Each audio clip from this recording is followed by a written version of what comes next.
Hey friends, in today's video, we will be discussing some challenging IELTS speaking topics you may see on the IELTS exam.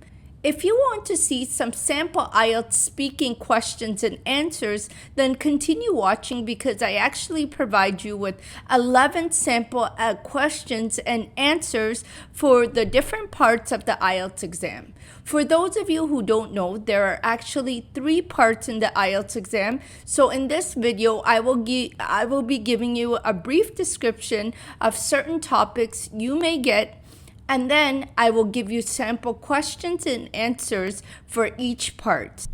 For those of you who don't know, my name is Miss Waffa and I'm a certified English language teacher in Canada. I've helped coach students in the IELTS exam for the past 7 years, and so I decided to start this YouTube channel to share all these strategies with you.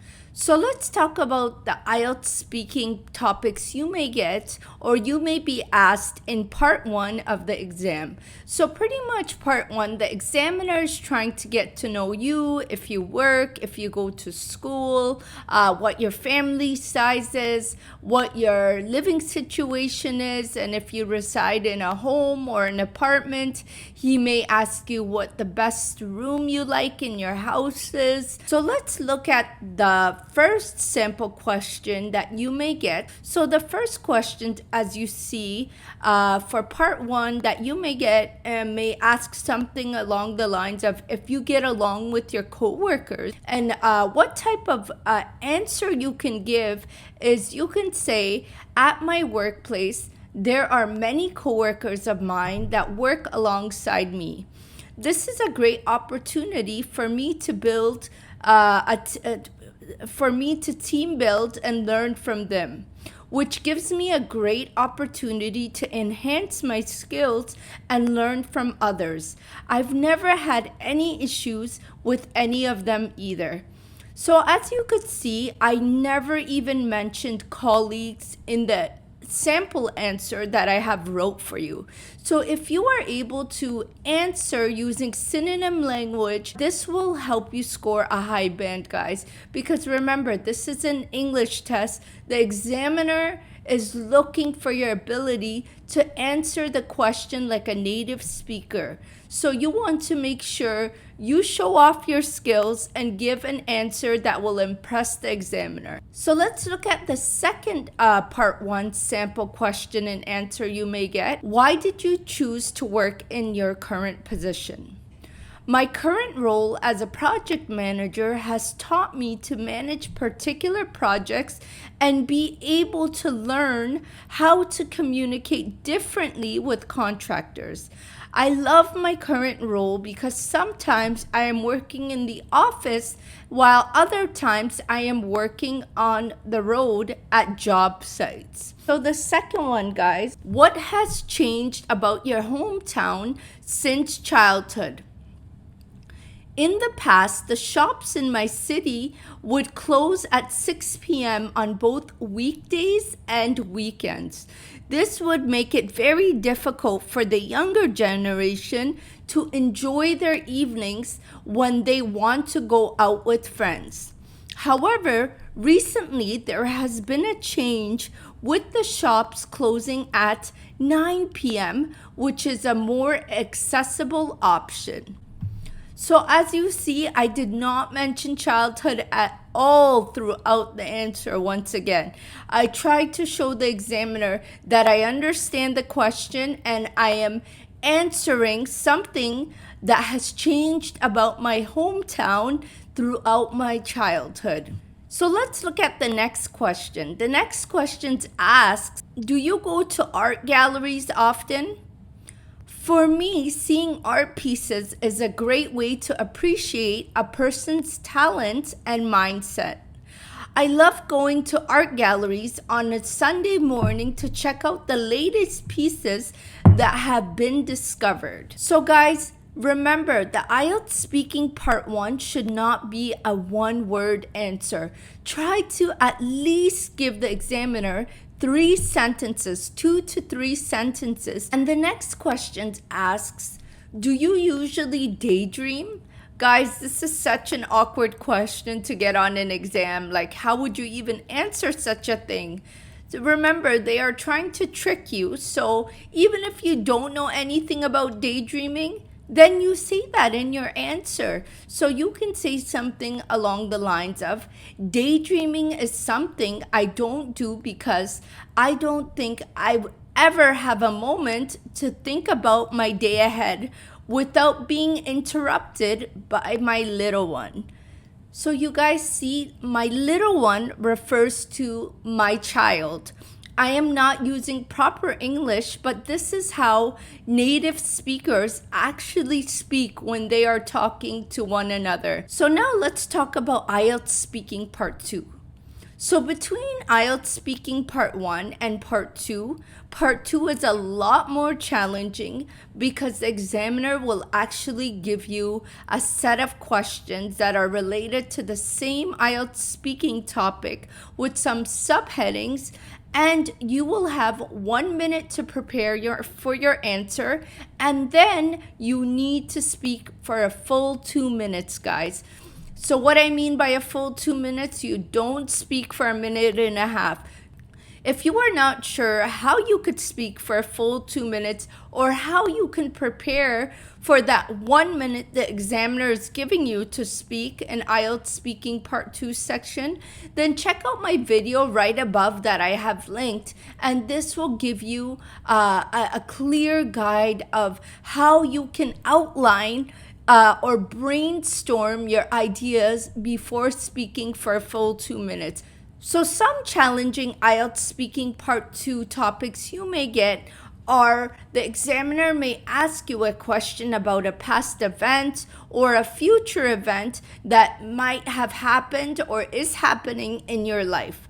Topics that you may get asked about is your favorite hobby, what you do on the weekends, someone who inspires you, such as a friend or a family member, the topic that relates to something you like, the most memorable celebration or moment you had in your life, when the last time you felt sad or happy or excited about something, and what that excitement or what that emotion was about.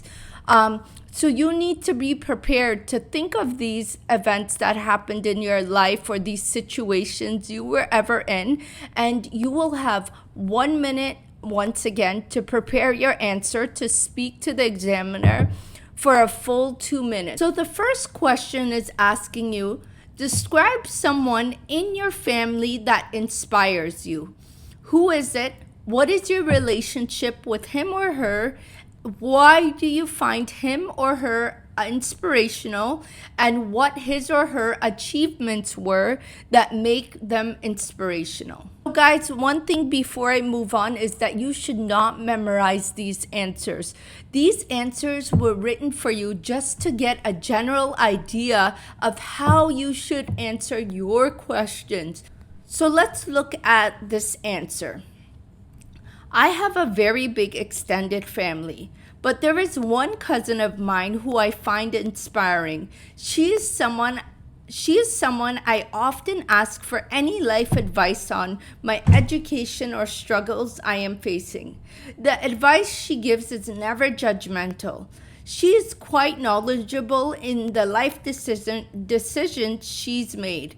I find her very inspirational because she's the director of her department at one of the top tier hospitals, and she only has her bachelor's. But because of her perseverance and hard work, she managed to work hard toward the achievements she has worked toward today. So let's move on to the second IELTS speaking part 2 sample question. Describe a website you visit often. What is the website? Why do you visit this website? And what would you change about this website? Ismailia is a blogger whom I have been following for years now. Her honesty with motherhood and the loss of her baby at stillbirth make her stories so much more imaginable. I really enjoy visiting her lifestyle blog because she gives honest advice on the pros and cons of motherhood and how to deal with such hardships of life. If I could change one thing about her blog, it would probably be if she could add more videos throughout her posts, because this would only make it more relatable. Okay guys, so now let's move on to some IELTS speaking part 3 topics you may see on your exam. So in the IELTS speaking part 3, you should think of it as like a very informal discussion between you and the examiner. Usually, IELTS speaking part 3 is related to the same type of topics that you were given in IELTS speaking part 2. You should just think of it as an extension, but you will not be given 2 minutes to talk. It will just be one question, you give the answer, the examiner asks you another question, you give the answer. So you will not have any preparation time, and you should just think of it as a very informal discussion. So in IELTS speaking part 3, the examiner will be asking you something to do with sports, your favorite sports, something to do with fitness or health, if you like to exercise, questions related to the society you live in, the pros and cons of traveling, why you think traveling is good or bad, something to do with technology. So you need to be ready to answer questions related to these type of topics. So let's look at some sample questions and answers you may get in IELTS speaking part 3. Some of these could be, why do you think children learn responsibility when they own a pet? You can give an answer such as, children learn the value of taking care of a live creature and the importance of showing generosity to the animal when they own a pet. These are very important life skills every child needs to learn to keep with them as they grow old. So this is the type of answer you should give to help you score a high band. So another sample question and answer that we should discuss is, why do some people refuse to eat animals? People have different comfort levels with eating meat. Some choose to eat and some do not. I think it's respectable if someone doesn't eat meat for the sake of animal rights and strictly because they don't like knowing that the animal suffers death because of their selfish needs of wanting to eat it. So the third example for IELTS speaking part 3 is, do you think people break the law often? I think there are many petty laws people break daily, sometimes without any intention, just because they don't realize it. It's important that although they are small, it's still not acceptable to be committing these acts. So let's look at the last question. Do you think children should own a cell phone? In my childhood, I never owned a phone and never had any issues getting around the city. If a child really needs a phone and is at an age of some responsibility, like maybe he is taking the bus alone, then I think it's understandable for him to have a phone, especially if his parents cannot get a hold of him. So guys, I hope you enjoyed these 11 sample questions and answers for the IELTS speaking section. If you like this video, then please subscribe to my YouTube channel because I put out content every Friday with different strategies in the different parts of the IELTS exam. And also check out my website at eslwords.com, where you will find lots of different articles to help you on the different parts of the IELTS exam. Last but not least, guys, I'm going to leave you with another video of IELTS sample questions and answers for the speaking section. And I think this video would definitely help you out, get more ideas of how to answer your questions throughout the IELTS speaking section.